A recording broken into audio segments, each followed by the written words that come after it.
야, 오늘 저녁에 포도밭 갈래? 그날 저녁, 친구는 슬쩍 말을 꺼냈다. 어린 우리에게 서리는 나쁜 짓이라기보다는 아슬아슬하고 짜릿한 모험 같은 것이었다. 포도밭은 마을 뒷산을 타고 한참 올라가야 나오는 물단 곳에 있었다. 주인이 보이지 않자 친구는 재빠르게 포도 송리를 하다 따냈고 무사히 탈출에 성공했다. 너 완전 닌자다. 나는 감탄했고 친구는 으쓱하며 포도송리 하나를 입에 쏙 넣었다. 문제는 그 다음이었다. 집으로 돌아오는 길, 친구는 포도를 씹어 먹으며 껍질을 뱉어가고 있었다. 다음 날 아침 학교엔 옹성거림이 돌았다. 야, 걔 들켰대. 어떡해. 그 몸이 집까지 포도 껍질을 뱉으며 가는 바람에 주인이 그거 보고 쫓아왔대. 결국 친구는 교무실에 불려가 한쪽 구석에서 무릎을 꿇고 반성문을 쓰게 되었다. 다신 안 한다. 진짜 안 한다. 그는 작게 중얼대며 연필을 골렸고 종이 위엔 죄송합니다라는 말이 10줄도 넘게 써 있었다. 포도는 달았지만 벌은 씁쓸했다. 그날 이후 우리는 서리를 그만두었다. 대신 주인이 없을 때 조용히 포도밭 언덕에 올라 구경만 하는 걸로 만족했다. 그 시절 모험의 끝엔 항상 어른들의 그림자가 있었다. 그해 여름, 우리는 마을 저수지에서 수영을 했다. 야, 저수지 물 엄청 깊대. 그래도 시원하잖아. 그냥 발만 담그자. 처음엔 그렇게 얘기했다. 발만 담그자고 했던 그대가 언제였는지 어느새 우리는 팬티 한 장만 걸친 채 저수지에 뛰어들어 놀고 있었다. 야, 나 잠수할 수 있어. 거기 깊어. 조심해라. 하지만 누군가의 말리는 말 따위를 진우는 듣지 않았다. 진우는 이미 물속으로 깊이 들어갔다. 순식간에 일이 벌어졌다. 진우가 갑자기 발에 쥐가 나 버린 거다. 야, 진우가 안 떠올라. 우리는 허둥지둥 진우를 붙잡고 끌어올렸다. 온 힘을 다해 저수지 가장자리에 밀어냈지만 그때는 이미 모두 숨이 가빠 제대로 말을 할 수 없을 정도였다. 그날 저녁 어른들에게 이 사실이 전해졌다. 죽고 싶냐? 저수지가 어딘 줄 알고. 엄마의 등짝 스매시는 그 순간 내가 예상했던 것보다 빠른 속도로 날아왔다. 하지만 그럼에도 불구하고 그해 여름은 내 기억 속에 또렷하게 남아있다. 무서웠고 재미있었고 무엇보다 그때 처음으로 진짜로 친구가 죽을 수도 있었다는 걸 실감했다. 그날 이후로 저수지는 출입금지 구역이 되었고 우리는 마을 계곡으로 무대를 옮겨 또 다른 추억을 쌓기 시작했다. 겨울이 오자 마을은 푹신한 눈 이불 속에 잠들듯 고요해졌다. 사나와 형은 하루가 다르게 짙어지는 새벽 어둠 속에서 지게를 짊어진 채 산길을 올랐다. 겨울숲은 말없이 잠든 듯했다.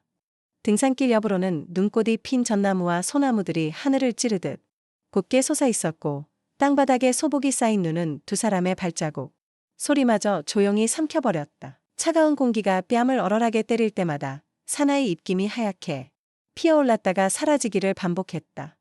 형은 더 굵은 장작감을 찾아 앞서 걸었다. 두 손에 힘주어 도끼를 쥐고 겨울 하늘 아래에서 두꺼운 나무를 향해 내리치자 묵직한 소리와 함께 나뭇가지는 부러졌다. 하나, 둘, 셋. 형이 구호를 외치면 사나도 아하 하고 목청을 보탰다. 떨리는 리듬에 맞춰 나무는 흔들리고 이윽고 한 그루가 힘없이 눈 위로 쓰러졌다. 두 형제는 땀을 뻘뻘 흘리며 장작을 패냈다. 하얀 눈 위로 흐른 땀방울은 금세 식어갔지만 손바닥에 맺힌 상처는 더 뜨거웠다. 사나는 톱질을 마친 나무 조각들을 하나하나 모았다.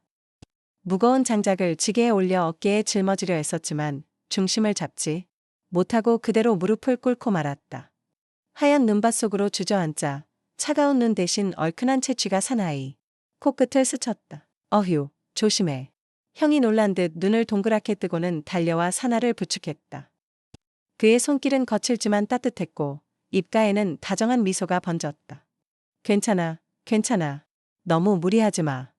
형의 품에 안긴 사나는 그제야 멈춰있던 감정의 둑이 무너지듯 목이 쉬도록 엉엉 울음을 터뜨렸다. 그 울음소리는 고요한 겨울숲에도 메아리 치지 않았고 눈부시게 붉게 물든 저녁 노을만이 조용히 두 형제를 내려다보고 있었다. 겨울밤 아궁이에 불을 지피자 장작 타는 냄새가 천천히 집안을 감쌌다. 하얀 연기가 둥글게 피어오르며 마루 기둥을 감돌았고 쌀쌀한 바람에 묻혀있던 따스한 향이 온 집안으로 퍼졌다.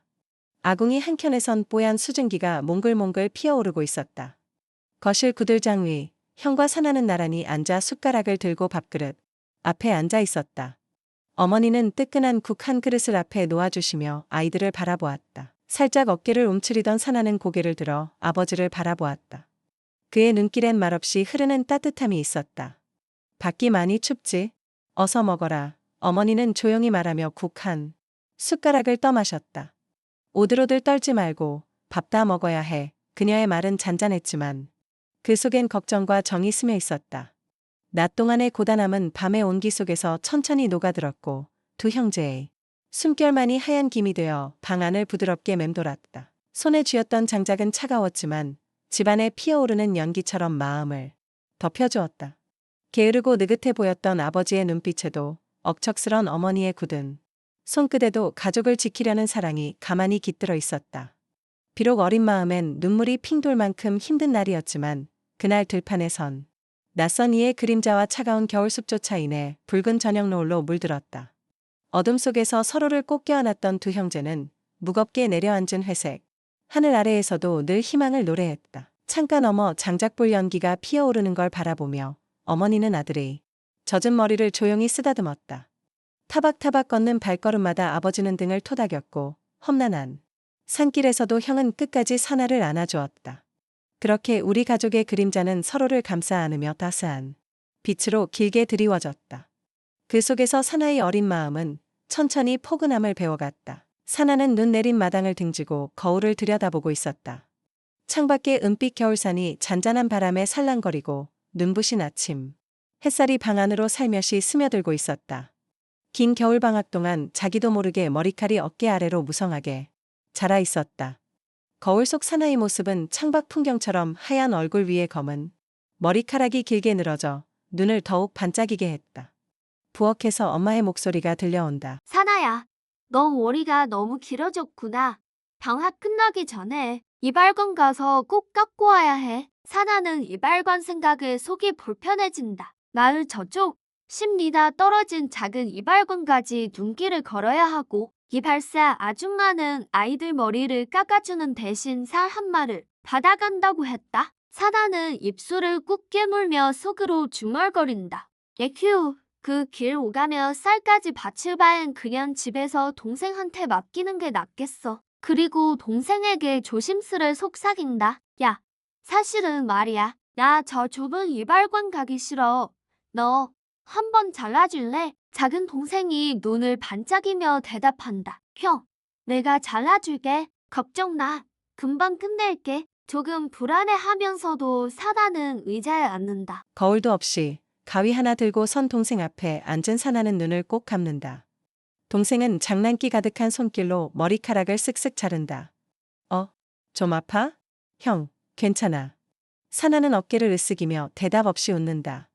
이발은 금세 끝났다. 사나는 긴장된 손으로 거울을 들어 올린다. 헉, 거울 속 자기 모습은 마치 눈 속에 숨어있던 장난꾸러기 괴물처럼 웃기고도 슬픈 표정을 짓고 있었다. 앞머리는 울퉁불퉁, 뒤통수는 삐죽삐죽 제멋대로 잘려 있었다. 동생은 놀란 얼굴로 외친다. 형, 미안해. 완전 엉망이야. 사나는 꾹 참고 있다가 결국 웃음이 터질 뻔한다. 작고 야무진 동생이 최선을 다해 잘라준 머리. 세상에서 가장 어설프고도 귀여운 머리가 완성된 것이다.